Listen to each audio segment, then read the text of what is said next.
Hello students, I am R.K. Mishra, the teacher of English, SVM CDD. Today we shall read the rest part of the lesson,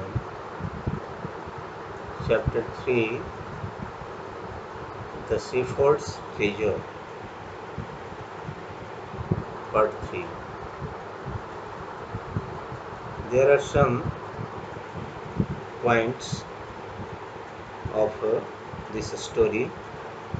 The new governor was called to the palace. He was ordered to explain why he always carried an iron chest.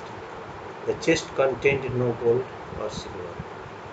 जैसा कि हम लोग पिछले part में देखे कि इस governor के बारे में, जो गडेरिया था, उसके बारे में अन्य गवर्नर उसके बारे में कंप्लेन करना शुरू कर दिए। तो राजा ने एक दिन अपने महल में गडेरिया, जो नया गवर्नर बना था, उसे बुलाया। He was ordered to explain why he always carried an iron chest. उसे एक्सप्लेन करने के लिए आदेश दिया गया कि वह हमेशा अपने साथ आयरन के बक्सा क्यों रखता है, लोहे के बक्सा क्यों रखता है। The chest contained no gold or silver. उस बक्से में न तो सोना था और न चांदी। देखें आगे कहानी में क्या होता है। At first the king did not pay attention to these reports, but how long could he ignore these governors and their endless stories about the shepherd? One thing was certain: the king discovered the new governor did carry an iron chest with him all the time. सर्वप्रथम राजा ने जो अन्य governor लोग report किए थे उसके बारे में उस पर ध्यान नहीं दिया। But how long could he ignore this governors, लेकिन कब तक इन गवर्नरों की बातों को इग्नोर कर सकता था। एंड देयर एंडलेस स्टोरीज, और जो अनेक जो कहानियाँ थी, जो अंत नहीं होने वाली थी कहानियाँ, अबाउट द शेफर्ड, उस गडेरिया गवर्नर के बारे में। वन थिंग वाज सर्टेन, एक चीज जो है से निश्चित थी। द किंग डिस्कवर्ड, राजा को पता चला, the new governor did carry an iron chest with him all the time. जो नया गवर्नर है हमेशा लोहे का बक्सा अपने साथ रखा करता है। So one day the new governor was summoned to the palace. इसलिए एक दिन वह नया गवर्नर महल में बुलाया जाता है। He came riding on his camel, and to everyone's delight, the famous iron chest was there, fastened securely behind him on the camel's back.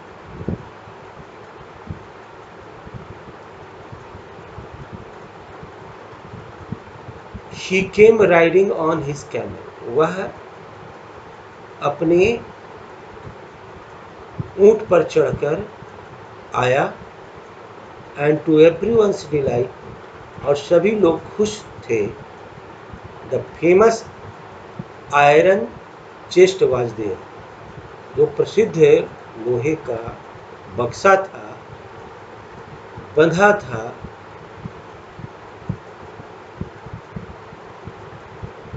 ऊंट के पीठ के पीछे। Now the king was angry. अब जो है से राजा क्रोधित था। He thundered, why do you always carry that iron chest with you, what does it contain. उसने कड़क आवाज में बोला, why do you always carry that iron chest with you, क्यों तुम हमेशा इस लोहे के बक्से को अपने साथ रखते हो। व्हाट डज इट कंटेन, क्या इसमें रहता है। Next,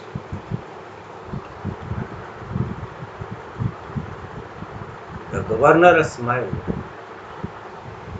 he asked his servant to bring in the chest। Governor मुस्कुराया और उसने नौकर को बोला कि बक्से को लेते आओ, यानी बक्सा लाने के लिए अपने नौकर को उसने आदेश दिया।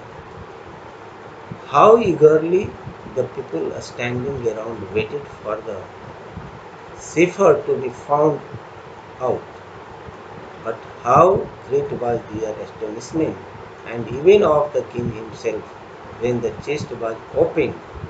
No gold or silver or jewels, but an old blanket was all that came out. Holding it up proudly, the shepherd said, "This, my dear master, is my only treasure. I always carry it with me." बहुत ही उत्सुकता के साथ लोग खड़े देख रहे थे और इंतजार कर रहे थे उस शेफर्ड के बारे में पता लगाने के लिए। But how great was their astonishment, लेकिन उनकी आश्चर्य कितना महान था। How great was their astonishment and even of the king himself, यहाँ तक कि राजा को भी ये आश्चर्य हुआ। When the chest was open, जब बक्सा खुला, यानी जब बक्सा खुला तो जो लोग भीड़ इकट्ठे थे उनका और राजा सभी का आश्चर्य का ठिकाना नहीं रहा। नो गोल्ड और सिल्वर और jewels, but an old blanket was all that came out. न तो उसमें सोना था, न चांदी था, न कोई कीमती रत्न थे, केवल एक साधारण कंबल था। Old blanket was all that came out, जो पूरी तरह से वो बाहर निकला। होल्डिंग इट अप प्राउडली, उसे गर्व से उठाते हुए, पकड़ते हुए, द शेफर्ड सेड,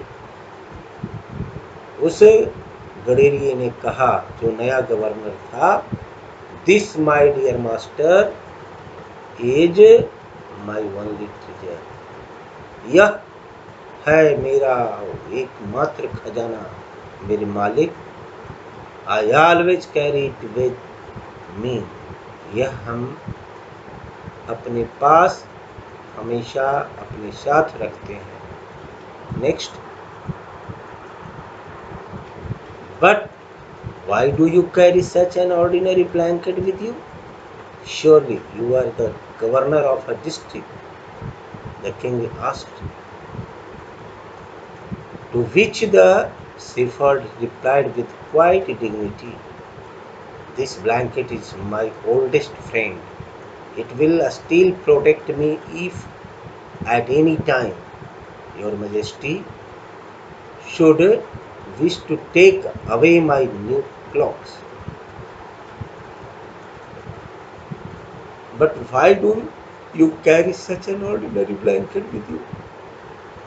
लेकिन क्यों एक साधारण कंबल अपने साथ रखते हो। अवश्य ही, you are the governor of a district, आप तुम अवश्य हैं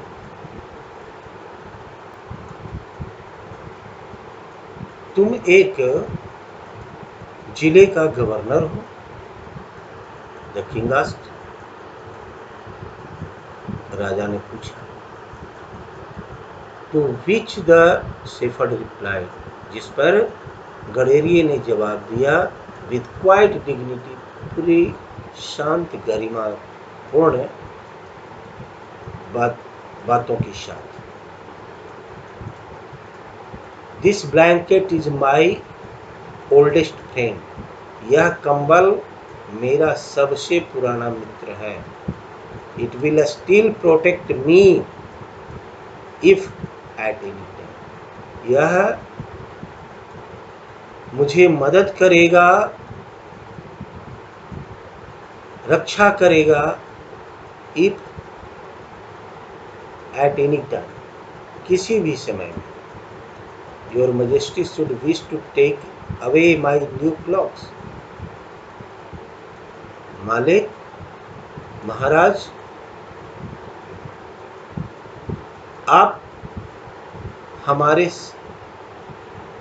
नए वस्त्र ले सकते हैं, आप इसे ले सकते हैं, but you can't take it, लेकिन आप इसे नहीं ले सकते। Your majesty should wish to take away my new clothes,